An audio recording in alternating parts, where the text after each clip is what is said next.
भारत में Indian panel code जो है उसमें सेक्शन 124 ए है जो कि सेडिशन से संबंधित है। और सुप्रीम कोर्ट में कई पिटीशन फाइल की गई हैं कि जो सेक्शन 124 ए है उसकी कॉन्स्टिट्यूशनलिटी को चैलेंज करते हुए कि उसको रिकंसीडर किया जाए, क्योंकि वक्त बदल गया है और अब इसका कोई मतलब नहीं बनता है, केवल मिसयूज होता है।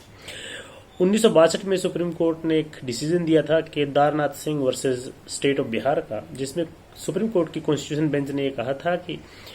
जो सेक्शन 124 ए ऑफ आईपीसी है ये कॉन्स्टिट्यूशनली वैलिड है। हालांकि सुप्रीम कोर्ट ने उस समय ये भी कहा कि किन परिस्थितियों में सेडिशन के चार्ज लगाए जाएं उसके बारे में भी डिटेल में बात की थी, और उसके बाद भी सेडिशन के केसेस लोगों पर लगते रहे हैं, खास करके जो पॉलिटिकल ओपोनेंट्स पर लगते हैं, ऐसे लोगों पर भी लगते हैं जिन्होंने सच में सेडिशन किया है। और पिछले कुछ दिनों से इस मामले में ज़्यादा हल्ला हो रहा है। और उसके बाद जब पिछले 2-3 सालों में इस आईपीसी सेक्शन 124 ए के मामले में जो पिटीशंस फाइल की गई और 124 ए की कॉन्स्टिट्यूशनलिटी को दोबारा से रिकंसिडर करने की, री एग्जामिन करने की बात की गई, तो अब 5 मई को सुप्रीम कोर्ट ने इस मामले में हियरिंग करने की बात कही थी कि फाइनल हियरिंग इस मामले में हो जाए। फिर सेंट्रल गवर्नमेंट के द्वारा थोड़ा समय मांगा गया काउंटर के लिए, और अब जो है 10 मई को फिर डेट फिक्स थी, यानी कल उसकी सुनवाई होनी। उससे पहले ही सेंट्रल गवर्नमेंट के द्वारा जो काउंटर फाइल किया गया है उससे ये लगता है कि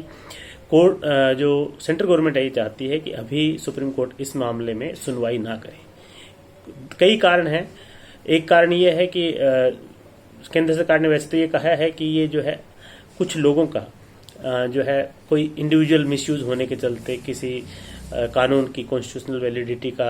एक तरह से चैलेंज करना और उसको कंसीडर करना सही नहीं है, जब कॉन्स्टिट्यूशन बेंच ने पहले इस मामले में एक प्रोसीजर लेट डाउन किया हुआ है और कॉन्स्टिट्यूशनलिटी उसकी पहले से अपहेल्ड की हुई है। दूसरा ये भी है कि जो केंद्र सरकार है वो ये कह रही है कि पिछले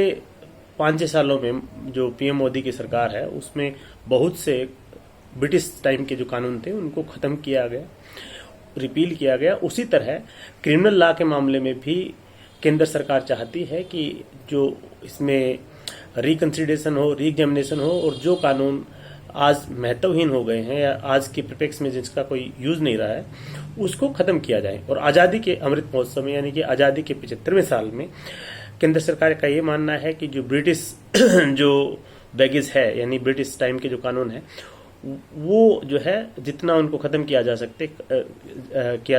सके वो खत्म किए जाएंगे। तो इसलिए केंद्र सरकार ने कहा है कि सुप्रीम कोर्ट अभी इसमें समय ना लगाए और इसमें हियरिंग ना करें, क्योंकि कुछ समय में ही हो सकता है सरकार जो है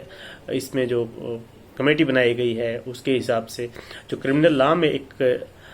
होलसेल चेंज करने की बात है उसके अनुसार हो सकता है कि उसमें सेडिशन जो है नए जो प्रोविजंस आए उसमें हो ही ना, या इसको हटा दिया जाए। तो ऐसा कहते हुए इस तरह की जो आर्ग्यूमेंट अभी केंद्र सरकार की रही है। बाकी तो मामला कल जो है कोर्ट में सुना जाएगा, तब देखा जाएगा, क्योंकि व्यू जो है केंद्र सरकार का यही है कि अभी मामला ना सुना जाए। और मोस्ट प्रोबेबली ऐसा लगता है कि जो स्टैंड केंद्र सरकार ने लिया है उससे शायद सुप्रीम कोर्ट भी एग्री करेगा, क्योंकि अल्टीमेटली अगर सरकार ये कह रही है कि हम इसको री एग्जामिन करेंगे, रिकंसीडर करेंगे, रिव्यू करेंगे, तो फिर बिना काम जो है जुडिशियल टाइम इसमें हो सकता है सुप्रीम कोर्ट ना इन्वेस्ट करे। तो देखते हैं कि अब कल सुप्रीम कोर्ट में इस मामले में, सेडिशन के मामले में क्या होगा, क्योंकि केंद्र सरकार ने एक तरह से एक हिंट दे दिया है कि वो आने वाले समय में सेडिशन यानी राजद्रोह को खत्म कर सकती है।